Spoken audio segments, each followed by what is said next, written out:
Hello and welcome to episode number 538 of Smart Podcast Trashy Books. I'm Sarah Wendell, and today my guest is Nikki Payne, debut author of Pride and Protest, a contemporary retelling of Pride and Prejudice. It's set in D.C. between an activist DJ and a CEO developer, and I know many of you just hit pause to go find this book, so it's in the show notes. Do not worry. Nikki is also a tech anthropologist, so this conversation hits on like major current events like Twitter and how Jane Austen was an amateur anthropologist and shade queen. This conversation is very wide-reaching and extremely fun, so I hope you enjoy it. Hello, and thank you to our Patreon community for making the show possible, making sure every episode has a transcript. Hi, Garlic Knitter. Happy Thanksgiving. And keeps me going. If you would like to join, if what we do has value for you, have a look at patreon.com/smartbitches. Patrons get exclusive opportunities to ask questions to guests. We have a Discord that is one of the most lovely places on the internet, including a channel full of jokes and bonus episodes. Have a look at patreon.com/smartbitches. Monthly pledges start at $1 whole a month. A special good day to my Canadian, Australian, Kiwi, and Italian listeners. The following message is for you. Imagine having your favorite bookstore with you wherever you go, or being able to access over 6 million titles all the time. At Rakuten Kobo, we're here to make your reading life better. Plus, you, not me, because I am in America, but you get access to Kobo Plus. All you can read ebooks for one low price every month. You have options, and you can try it free for 30 entire days. Yes, 30, a whole month. If you've got time for reading in the coming months, this is the perfect opportunity. The whole Kobo Plus catalog free for 1 month. No, I'm not jealous. Yes, I totally am. You can sign up for Kobo Plus and enjoy endless ebooks at no cost for 30 days. And then after 30 days, pay only $9.99 Canadian, $13.99 Australian, $14.99 New Zealand per month. Did I just make you cringe? I bet I did. They got romance, they got mystery, they got nonfiction, young adult, science fiction, fantasy, all the things you like. One low price every month. Yes, I'm super envious because we don't have access. Are you ready to elevate your reading world? Start reading with Kobo. This episode is brought to you in part by my favorite comfortable washable shoes, Rothy's. And if you're thinking, I could have some stylish, comfortable, go with literally everything shoes, heads up. Rothy's first ever Black Friday archive event is happening from November 23rd to November 30th. For 1 week only, you can save big on items that rarely get marked down with big discounts. And for the first time, bags and accessories are on sale, which is very dangerous for me because I've been looking at some of the Rothy's bags, so this is good news. Plus, every holiday season, Rothy's releases their limited edition Sparkly Holiday Shimmer collection. This year, there are slippers and bags and gorgeous sparkly shoes. My sister-in-law has a pair, and I totally covet them. The Rothy's Black Friday archive event is perfect for shopping for you and for people on your gift list this year. They're comfortable, they stretch because they are woven, and they're made out of recycled plastic, so they're durable and sustainably made. They're really the perfect gift. For stylish and comfortable shoes, shop Rothy's. Get $20 off your first purchase at rothys.com/Sarah and head to the first ever Black Friday archive event starting November 23rd through November 30th, 2022. That's rothys.com/Sarah. This episode is brought to you in part by Paired, a relationship app for couples. It is getting darker earlier and earlier, and if you are thinking about staying in and having some good conversations with your partner, the Paired app can make nights in a lot of fun. Paired is a relationship app for couples. You and your partner download the app, pair together, and each day you get questions and quizzes and games to play. They help you feel connected and can inspire some very fun conversations. I like Paired because it's really easy and it's often hilarious. We receive a daily question to answer, and I can't see my partner's answers until I have responded. The 5-question quizzes are really entertaining once both Adam and I have answered. Sometimes you have to take the quiz for yourself and then try to predict what the other person will say. I love it when I correctly guess, but it's really fun when we're way off base and I have to ask him why. Whether you're just a few dates in or have been together a long time, it's time to lighten the mood and have fun with your partner by using Paired. Head to paired.com/Sarah to get a 7-day free trial and 25% off if you sign up for a subscription. Just head to paired.com/Sarah to sign up today. Connect with your partner every day using Paired. A happier relationship starts here. This episode is brought to you in part by Athletic Greens. If you are looking for an all-in-one supplement, and obviously you would like one that tastes good, take a look at Athletic Greens.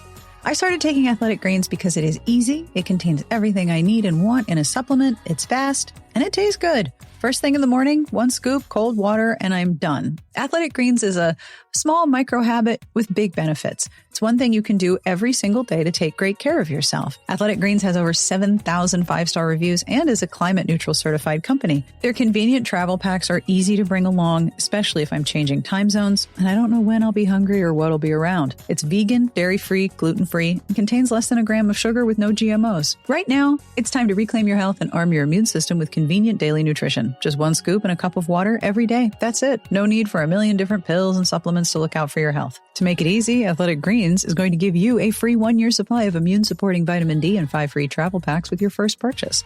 All you have to do is visit athleticgreens.com/Sarah.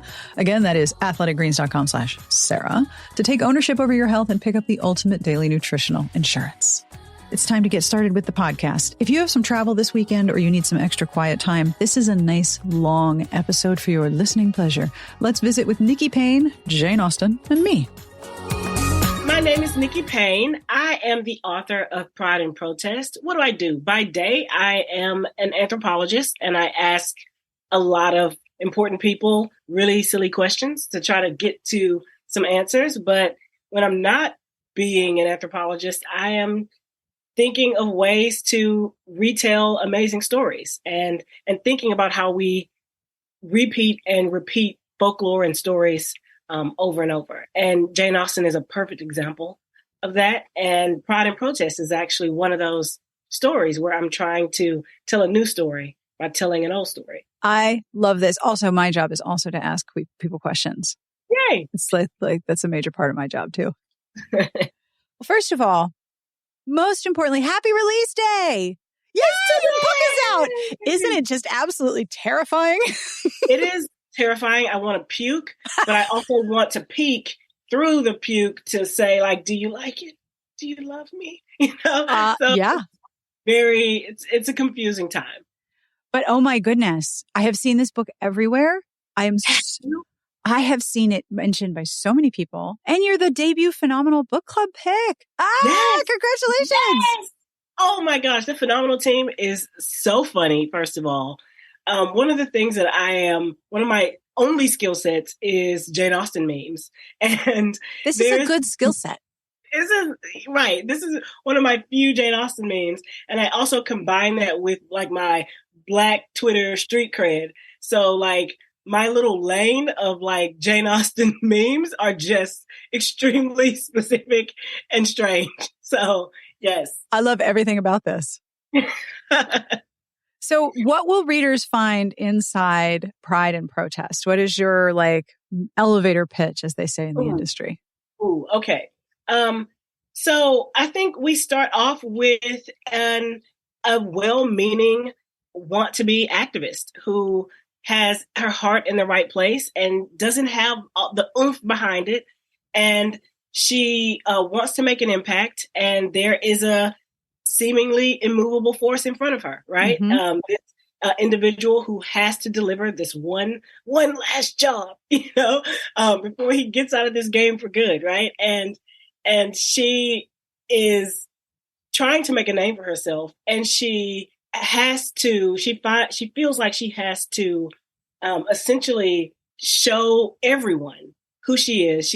That she's going to be listened to, and that what she feels is important, and she feels like she has to do that by countering this movement. And it starts off hilariously because she gets a lot of things wrong. He also gets a lot of things wrong as well. Story checks out. Yep. Story checks out.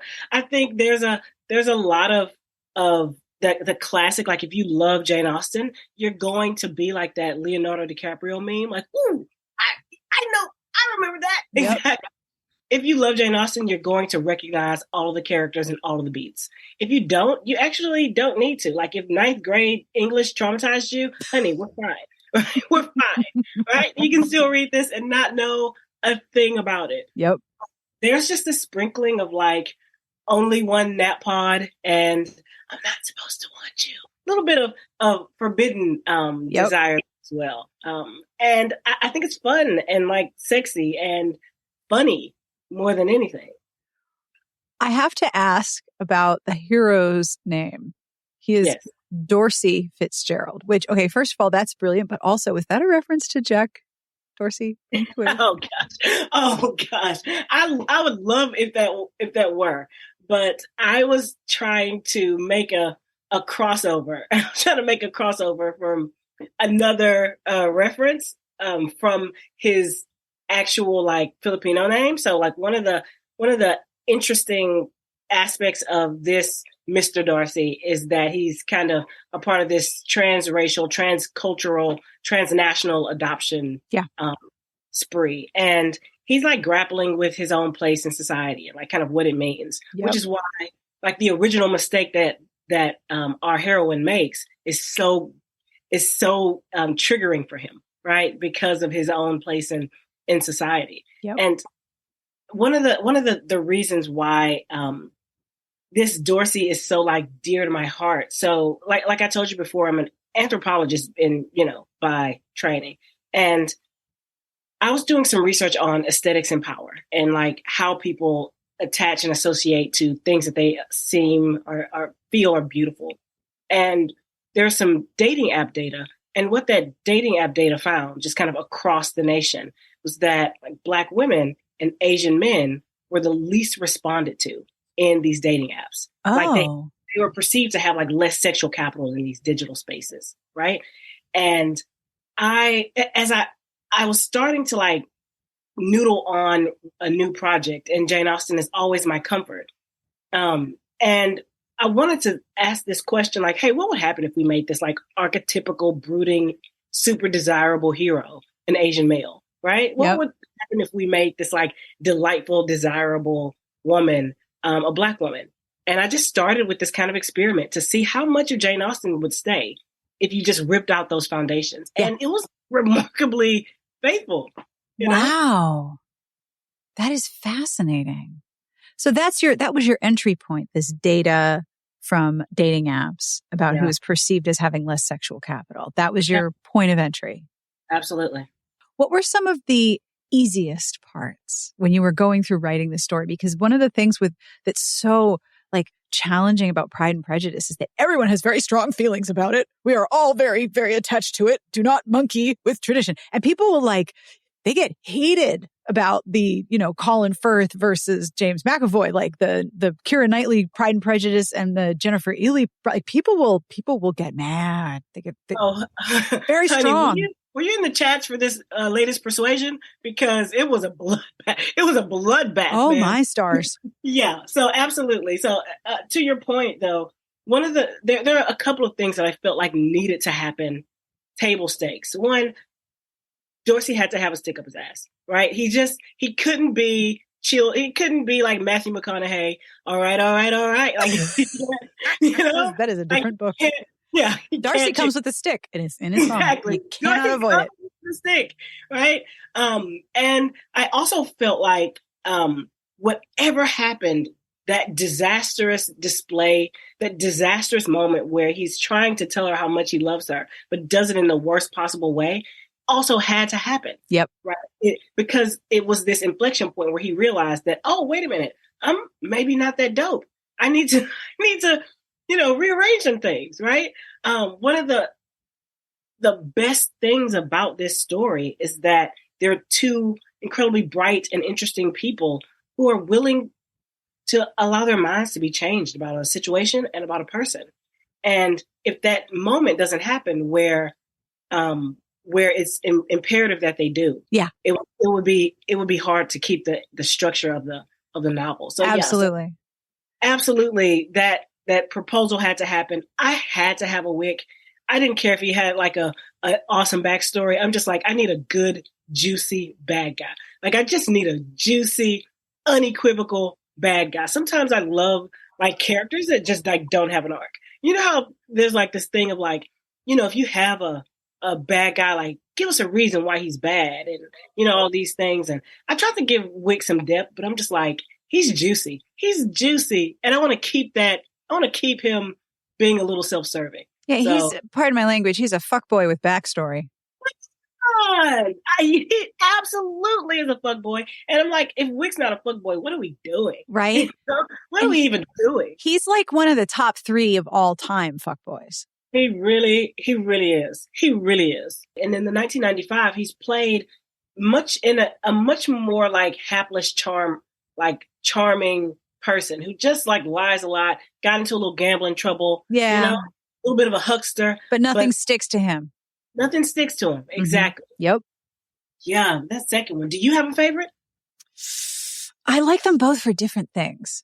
It's hard to say because I have the Pride and Prejudice with Keira Knightley permanently downloaded to my phone because when I am in the most stressful place, I put on the headphones and I turn on the movie and I'm just like, okay, it's all good. Like if there's turbulence on the plane, you will find me watching the Pride and Prejudice movie.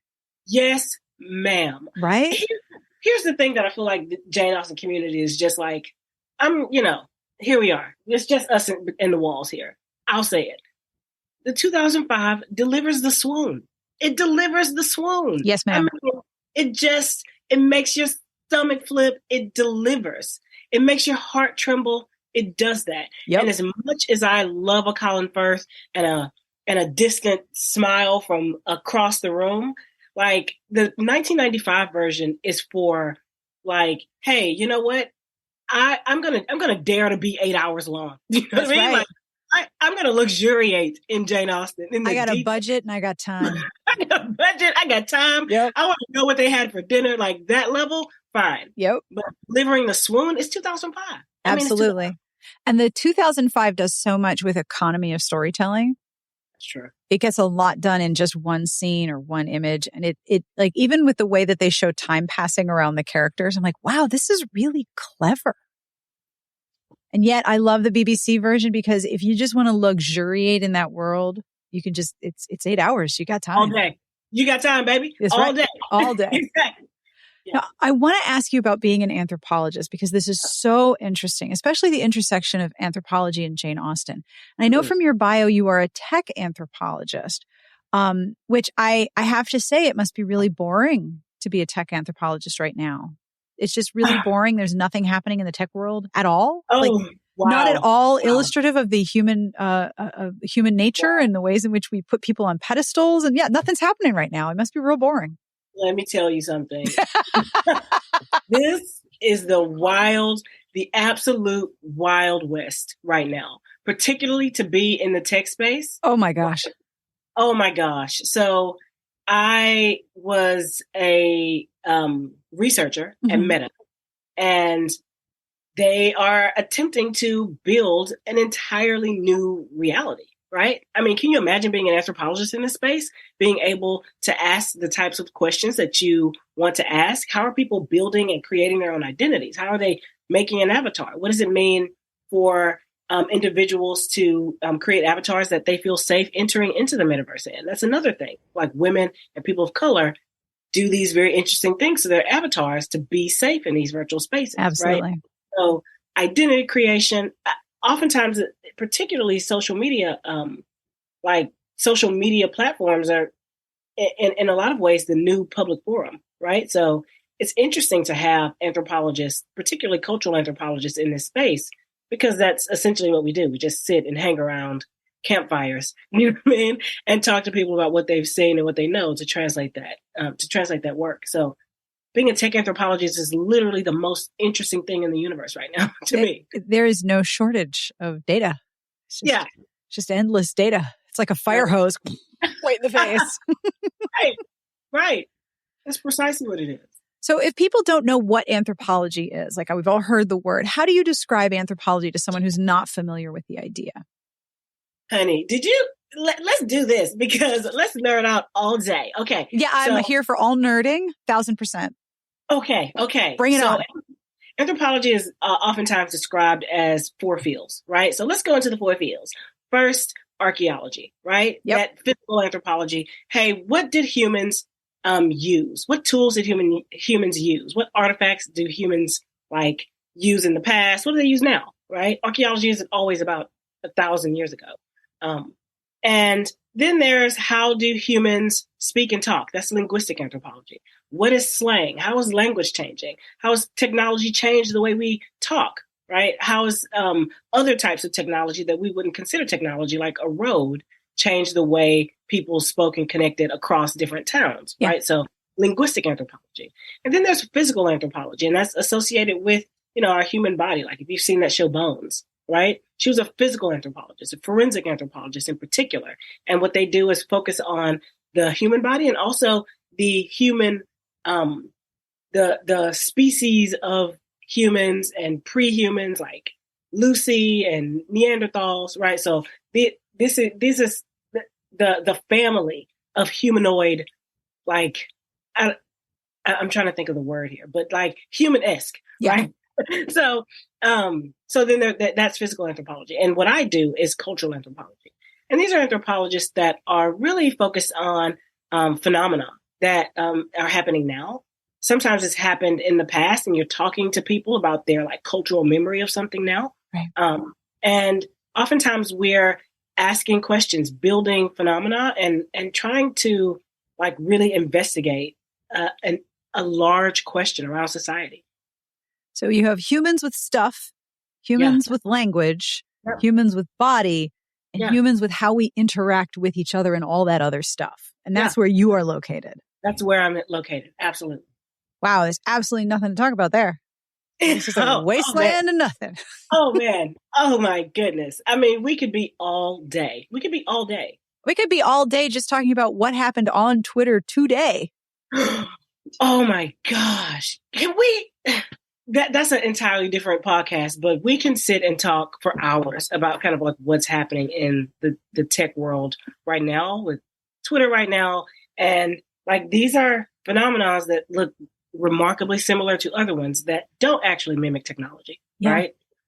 So what are some things, actually, that's interesting. As I've been thinking, I know that nothing is new, right? If you're retelling Jane Austen, if you're buying a private service that functions sometimes as a public utility, all of this, nothing is new here. This has happened before. We've traveled this way before, and we have a lot to learn. What are the things that you see happening with Twitter that have happened before?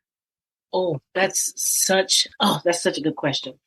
One of the ways that people in power attempt to consolidate power, right? So we can think of Twitter as our own unique American experience and social media as a thing that's uniquely American. But if you were to look at ancient times and the way that new tyrants attempt to build a following, the first thing that they are able to do and control are the people who come to them with news and information. Yep. This is court jester. This is the messenger who's come from another city, right? That those individuals are oftentimes the first people to either get their head chopped off for saying bad news, or are the line of people that can that are within the king's or that ruler's purview to manage. Yeah. And it's literally like whether you're talking about like a farm tribe in like ancient Sumeria or America right now with Twitter, like the means of communication and the way in which a story is told and being able to control the story is oftentimes the very beginning, the very first thing of how individuals begin to consolidate power. Yep. Right. So like the story is everything. Oh, the story is everything. And it's not just controlling the narrative. It's controlling every means of a narrative being built. You're absolutely right. You can look back any culture over time, the spreading of the word and how people manage the story and who got to manage the story. It's often the story of the victors. Yep. And who got to write it down and who got to be alive long enough to write it down. You're right. Yep. It's very depressing to think that we've been here before and we still haven't learned anything. Oh, man. That's a human story. Right? Wow. We haven't learned a thing. Yay, humanity, go us. Oh, right. Anthropology is sad, right? Yeah, anthropology is very sad. Oh, my gosh. That's sad discipline. Please, move away. I'm going to go live in a yurt in the middle of nowhere and have no anthropology. People are going to find my remains and be like, wow, she was boring. That was how I wanted Nothing it. happened with her. Yeah, she was boring. That was what she wanted. So one of the things that Aaron at Penguin Random House, Aaron Galloway, told me was that you see Jane Austen as an anthropologist as well. You see her. I do. I am so curious about this. especially in the ways in which she was able to observe a society that I know nothing about, that I would never be part of, that I cannot understand. And if I were to be dropped into that society, I don't know any of the rules. I would screw it up. I would be the fastest ostracized rando lady in that town because I would not know the rules. And I would be like, what am I doing here? I am fascinated by the idea that Austen was able to observe the society she was in a way that still resonates with us. How many hundreds of years later? It's amazing. So can you tell me more about your perspective of Jane Austen as an anthropologist? Oh my gosh, I love this. I could talk about this all day. So please do. This is one of the things that appeals to me most about Jane Austen. She has this ability to incorporate these like very large ideas like into tiny, tiny interactions, right? Oh, so true. Like Sense and Sensibility. Like she can have an entire argument about romanticism versus rationalism when she's just snapping on Marianne and her dead leaves, right? And like it's full of like these really, really sharp observations that are happening right now. Like at the time, those were real debates happening. Like, are you a rational creature, right? Are you a creature kind of wrapped up in those other sensibilities, right? So these are like these large debates that are happening at the time. And she has these observations, and her work is like super rich because her observations are extremely sharp and pulled out of this perspective from like just outside of the mainstream, right? So she's like, she wasn't really a part of the class that she wrote about, right? She was like just a rung below, and she was just below enough, right, to just absolutely sit on the sidelines and be like, this dummy, right? Like one of the things that I often say about when I'm reading Jane Austen versus reading some of my other like favorite heroes is the difference between Jane Austen and her like anthropological stance is that when she's writing about these characters, she knows who the assholes are, right? she knows who the assholes are, right? So no shade against like the Bronte sisters, but like if you're reading Jane Eyre, right? Like you don't really get the sense that, you know, that Rochester is like not okay, you know, like my dude, your wife is in the attic. Yeah, like there are a lot of things not okay right now. Right? How are we not debating the heroism of this guy who liked his wife in the attic? Right. Come on, no shade against anyone who loves the Bronte sisters, but one of the things that I love about Jane Austen is that she can, like, you know that she knows who the assholes are in her story, right? Mm-hmm. Like hypochondriacs that she loves snapping on, those individuals with enough wealth to waste like money on the presumption of non-wellness is something that she just plays with all the time. Oh yeah. That, you know, as a person who wasn't well herself a lot, right? Those individuals who had the freedom and money to barely kind of sniffle and have an army of doctors near them and on them. It's just something that she like peers at and notices again from this outside area. So she's just outside of society, which is keenest points of being an anthropologist. It's just standing a little bit outside and being able to see something broadly. And she just pulled out these instances and was able to tell large stories about society in, like I said, these tiny interactions. And she was fluent in that society. Absolutely. I have this theory that everything is language. Like codes of behavior are language, and the ability to interact in different cultures and different groups is a language. And one of the biggest problems, I think, with white supremacy is the assumption that white people belong and can enter in any space. And I'm like, none of us are fluent in all of these spaces. You can't just walk into a space and presume fluency. You don't have it. And just because you're white doesn't give you a hall pass for lack of fluency. Yeah. So, like, for example, with Jane Austen, she'll make characters will make very pointed comments about where somebody's wealth comes from. And if you can decode that, you're like, oh, that person is low class in her eyes because of where the wealth comes from. Okay, I have an entire theory about this. So this is so interesting to me is that like oftentimes when I reread Jane Austen, the thing that I notice so often is this very thing, is how precise she is about the money. Who has what? Like sometimes these just read like receipts. Yes, ma'am. Oh my God.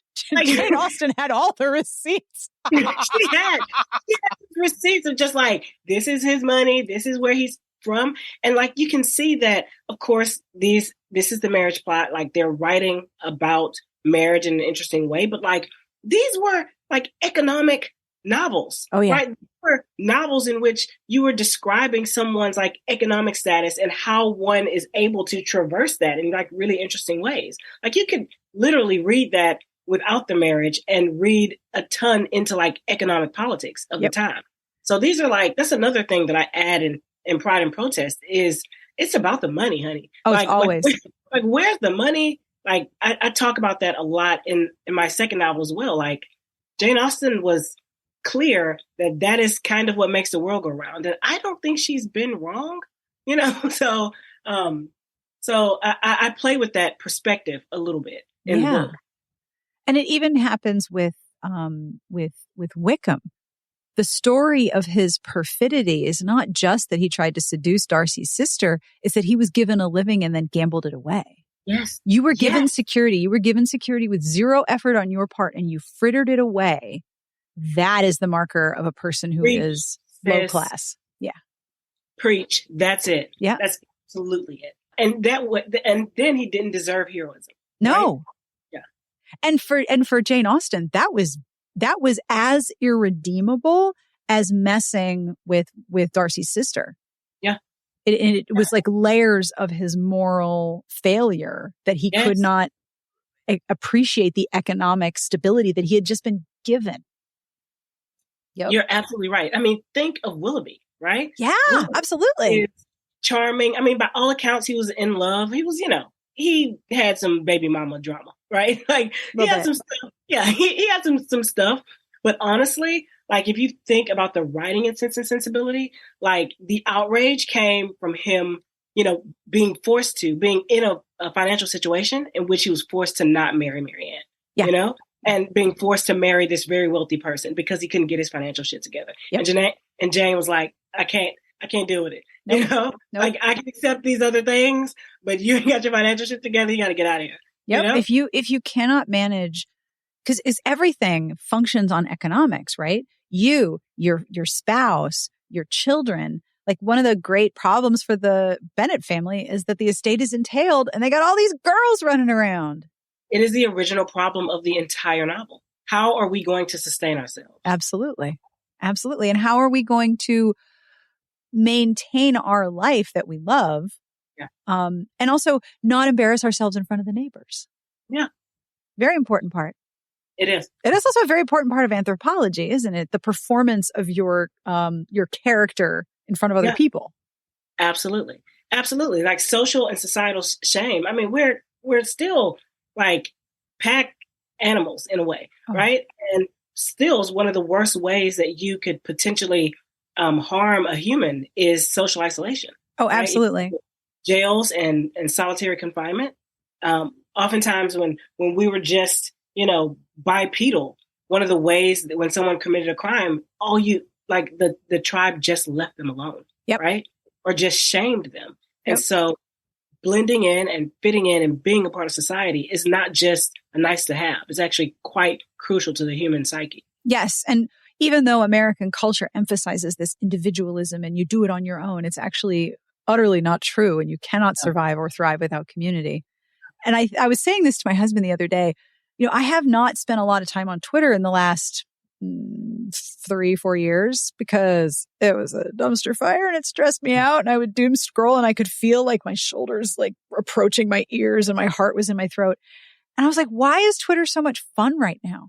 And my theory is that we all agree who the main character is. And we are all fine with ostracizing and making fun and dunking on Elon Musk. We all know who the main character is because Twitter is like, you don't want to be the main character. If you're the main character on Twitter, you are experiencing ostracization and shame and humiliation and everyone telling you how all of the ways that you've messed up. And of course, there's 280 characters, zero nuance. So being the main character is terrible. But when we all agree who the main character is, it's very fun. Oh, I love that. Like, why is Twitter so fun right now? We all agree on the main character. Absolutely. Oh my gosh. World's worst person in Westeros. Like, we have identified the asshole, the king of all the assholes. Even Jane is like, that's him. Like, absolutely. That's 100% that guy. Yeah. Wow. Oh, Do you ever think about like Jane Austen resurrected and being on Twitter and being like, oh, okay, you're in my brain right now because I constantly think about how awesome she would be just on Twitter. I don't know if she's an Instagram girl, right? She's all about the words and she's all about the pithy comments. Yeah. Do you know what I mean? And I just think that Twitter would absolutely be her medium. She would just slay on Twitter. Like, I don't think I would survive a Jane Austen, run in. I would. Mm-hmm. I mean, if you can think about if Jane Austen put you in a book, what words would she use to describe you? I'm just like, I don't want to be a part of it. Like there's a story where Cassandra, essentially kind of burned all of Jane's letters, right? Mm-hmm. Because she was just like, oh no, like these aren't seeing the light of day. Nope. Because you know that Jane Austen was just like dunking. Sorry, just thinking about that, I just know the type of sister she was. And if her sister was ride or die and burn those letters, then it's Jane has some things to say. She had a very long list. Yes. She had like a CVS receipt from the Regency area. Oh man. People are afraid to be the subject of a Taylor Swift song. That's nothing. Nothing to do. I mean, once Jane gets a hold of you, you don't want that smoke. You no, really don't. You do not. So why do you call Jane the Shade Queen? I mean, I do not disagree, but why do you call Jane the Shade Queen?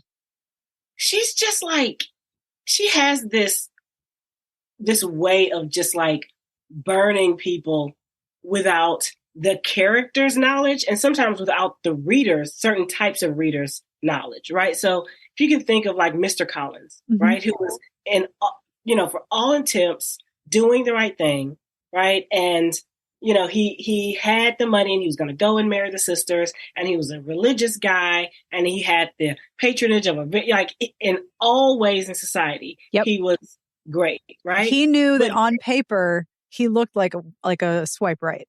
And yeah, absolutely. Stand-up guy. But Jane Austen goes through so much pain to show us that he is a boob. You know what I mean? That he is an absolute, like, he had the money, right? He could have given them the economic stability, right? Yep. But he was also just an ass, right? And like, one of the things that I also like to say is like, I call myself like Jane Austen's sassy black friend, right?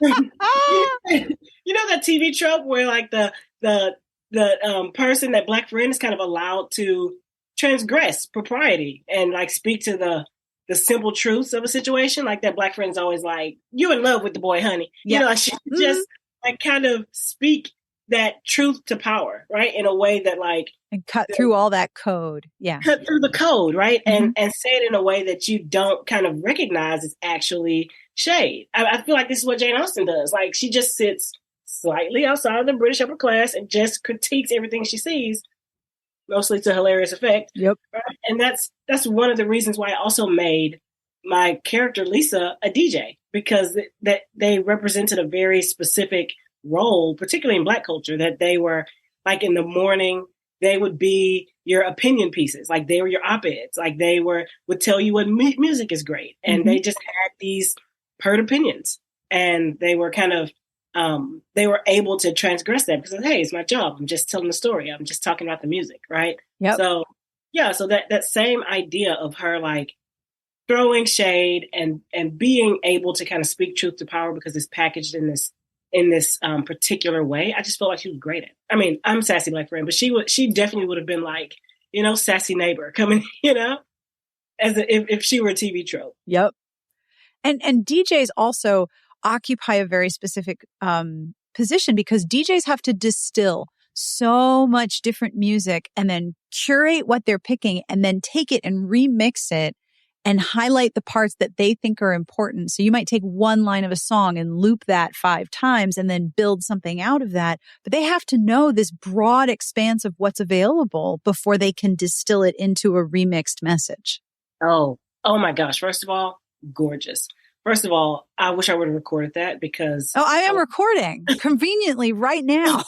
That's excellent. That's gorgeous. That's a gorgeous way of thinking of it. And if you think about a character with her own kind of pert opinions, and in classic literature, she loves books, and she still loves books, but like making her a DJ in particular, this kind of interesting librarian of of sounds and experiences. Yes. Also a great translation of like why a person like this would be well suited for that. Absolutely. And she's going up against housing development.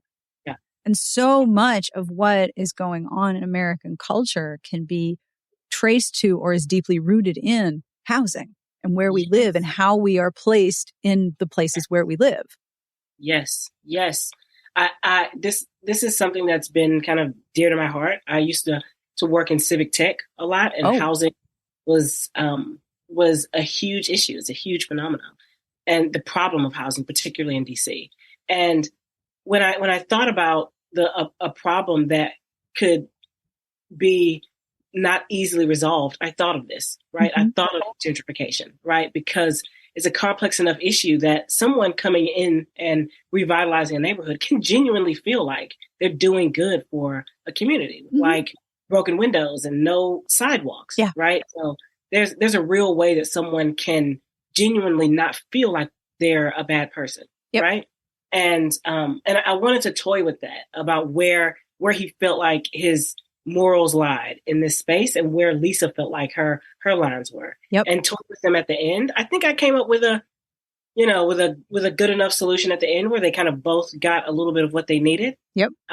But I mean, we'll see if everyone hates it. You know? I think so. So why do you think, sort of pulling back and looking at Austen, why do you think her books remain so timeless and so relevant? There are not a lot of authors who can claim relevancy for that long. Oh, gosh. This is a beautiful question. I think about this so often. Like, why am I still reading this? Why does this still work on me? Why does my heart flutter again and again? Yes. I think it's rich. I think it's incredibly rich. That's just one giveaway is I can read it. Like I can read it again and say, you know what? I never remembered that one section or that one part. So like, it's incredibly rich. I also think that women in particular have not allowed Jane Austen to like flutter or like to die down. So if you know like the cycles of like classic literature in particular, oftentimes classic literature can be very masculinist, right? And it can be like wrapped up in this is what it means to tell a sentence. And like Ernest Hemingway, I think like famously didn't like Jane Austen, right? He just like hated her because of the trifling subject matter, right? And so like this particular way of seeing the world, right? If you can think about her economic stances, you can think about her political stances, and you can think about the way that she talks about marriage in a way that's very clear-eyed and a little less romantic. Yeah. Like Jane Austen's stories are these like tiny little scenes of life in this particular time. Yep. And people will try to dismiss them. A lot of literature folks have tried to like say, hey, you know, this isn't this, or this is classic, but not classic for these reasons, et cetera, et cetera. But she endures because the stories that she's telling, the stories not necessarily about the people, right? But the stories that she is telling is about like, how does a woman receive or create like value for herself in this society, right? How does a woman become seen, right? And that's the question that I feel like I take from a lot of Jane Austen novels is oftentimes that is through marriage, but it is the one time in this in the time period where she is able to actually access some agency. And how does she use that tiny bit of agency to become seen and become the person that she wants to be? I mean, come on, that's very rich text right there. Yeah, that's heroes epic. That's Gilgamesh stuff. Absolutely. You know? And being a DJ, Liza has agency. She is creating her own voice out of other people's voices. Yeah. Yeah.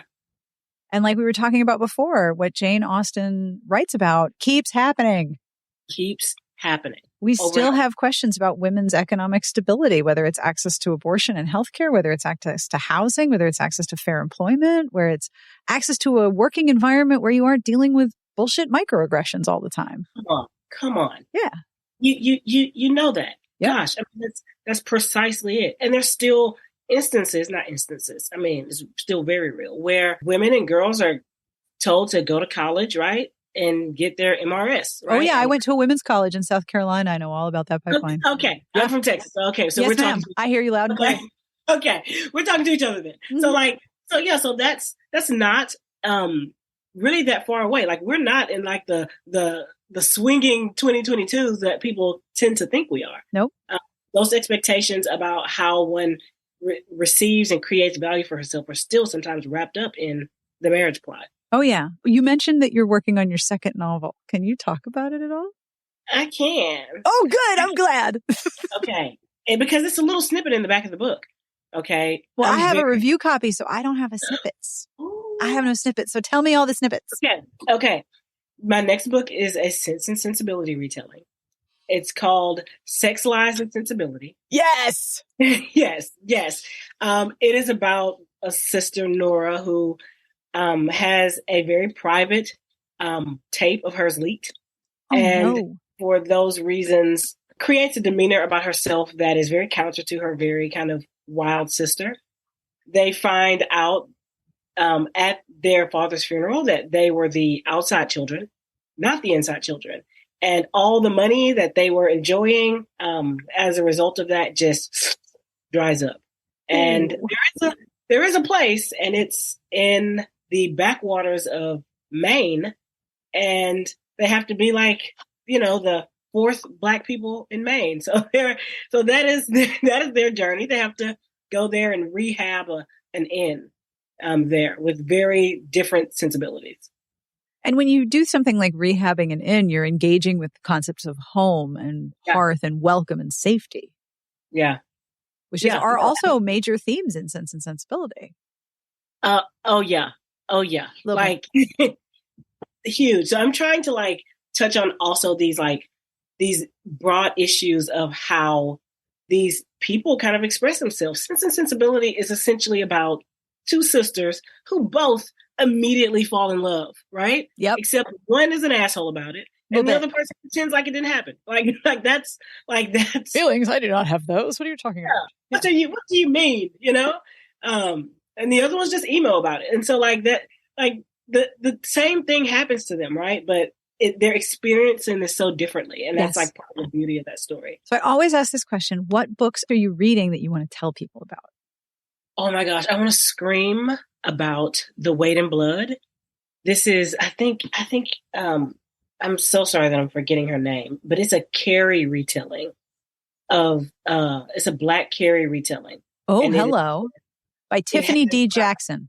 Yes. Yes, Tiffany Jackson. It has my entire heart.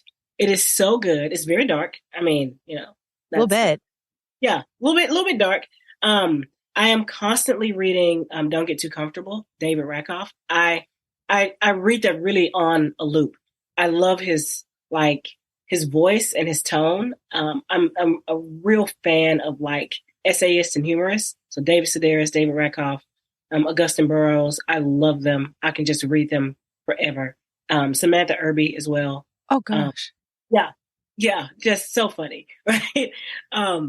So I've been screaming about that. I've also been watching Love is Blind. Which that's a very rich anthropological text, ma'am. Let me tell you, it's deep because I've been watching this reunion and I feel like I have so many hot takes. It's insane what's happening on these shows. I just feel like there needs to be an anthropology of reality TV. Oh my gosh. You're so right. Yeah. So there is a wonderful podcast called Maintenance Phase, which is about decoding anti-fat bias. So it's Michael Hobbs from You're Wrong About and Aubrey Gordon, who writes online as Your Fat Friend. And they talk about diet culture. They talk about weight loss, fads, the fact that, calories in, calories out is utter garbage. The BMI is based in deep racism from the 30s, all of these things and I love podcasts that do the work of, reframing. So I joined their Patreon because you got to support your creators. Yes. One of their earliest Patreon episodes was Aubrey telling Michael about why she loves The Bachelor. And I have a very low threshold for the cringe of other people on TV. I cannot get through it very easily. So I used to host a podcast for iHeartRadio called Love Struck Daily with Alicia Rye. And she was like, I need you to watch Love is Blind season 2 so we can talk about it. And I barely made it through. I thought I had like the best abs of my life from all of the cringe that I went through. And I watched it on 1.5 speed because I couldn't handle these people speaking at normal speed. Like, I can't take it. This is horrible. So I have a very low threshold for secondhand. Oh gosh, it's so horrible.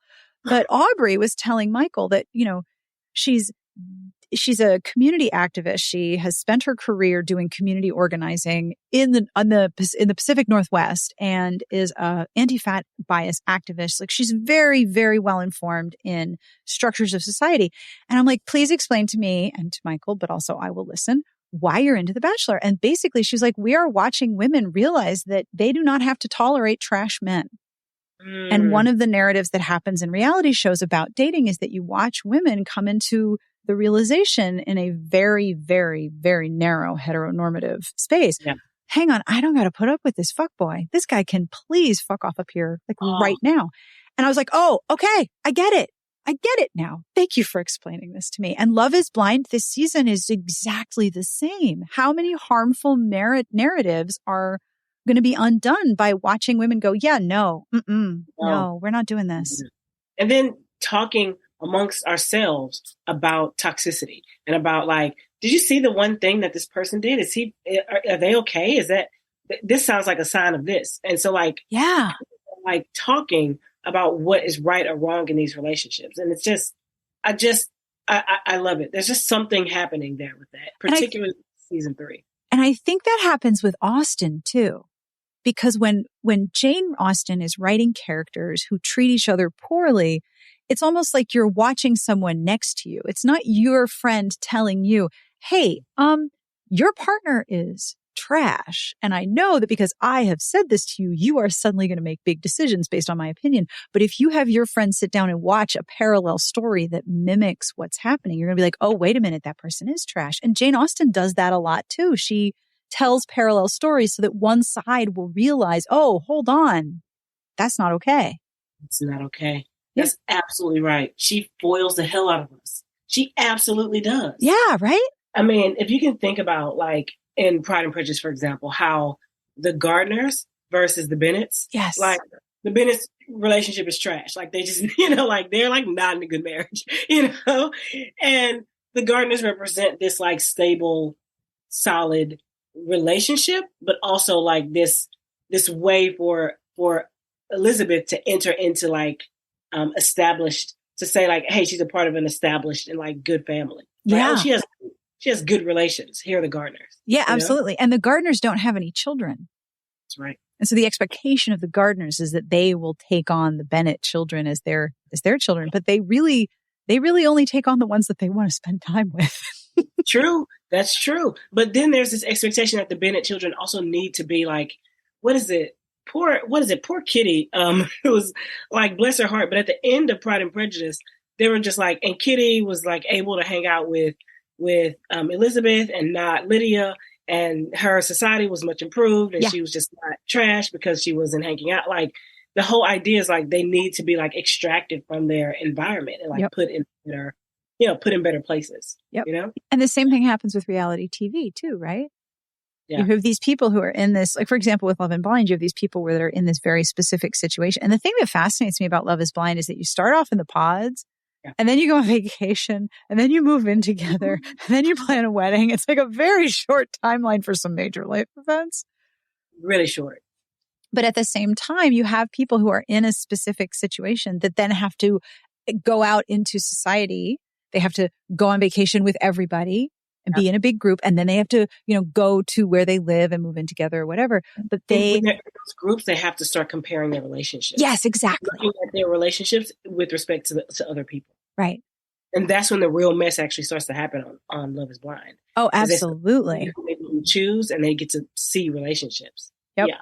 And they get to see the people that they thought maybe they had a connection with, but they didn't choose them. But wait, maybe they should have chosen them. It is a very, very rich text for an anthropologist, I can imagine. Isn't it juicy? It's juicy. Very juicy. I mean, I can't imagine why there's not an anthropology reality TV conference.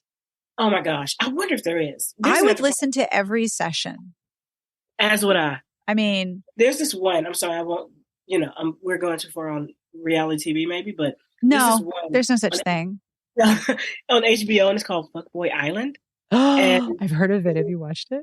I have watched it, and it's remarkably feminist. And I just have to say that, like, there are these lessons about, like, here's what consent is. And I think Nikki, a comedian, Nikki, she's famous. Yeah. She's famous. She's a comedian, and she hosts it. And she's just like roasting these dudes. And there are three women, and they are trying to decide which man is the fuckboy and which one is the good guy. And they have to, like, use their own decision-making skills because the fuckboy can take their money or split it with them, you know? So that's a great one.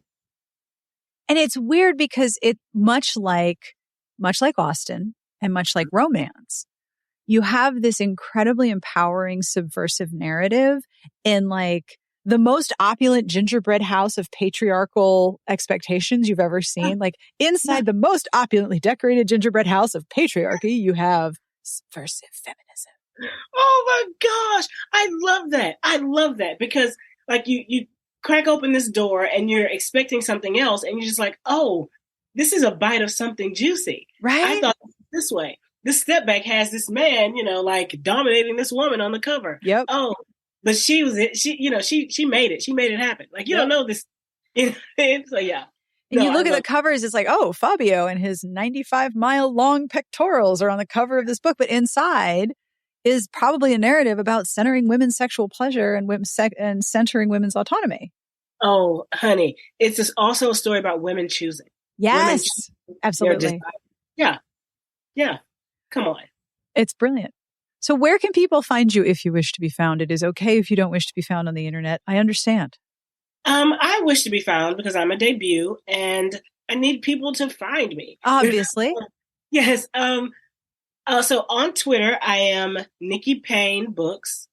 On Instagram, I'm also at Nikki Payne Books. So Nikki Payne Romance on TikTok.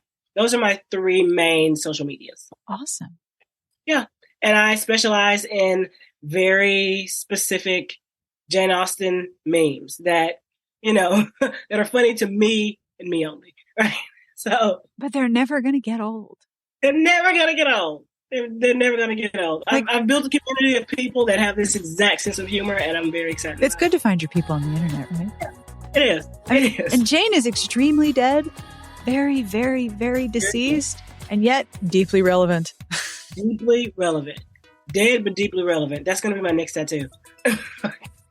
And that brings us to the end of this week's episode. Thank you so much to Nikki Payne for hanging out with me on her release day. You can find links to locate your own copy of Pride and Protest in the show notes at smartbitchestrashybooks.com/podcast.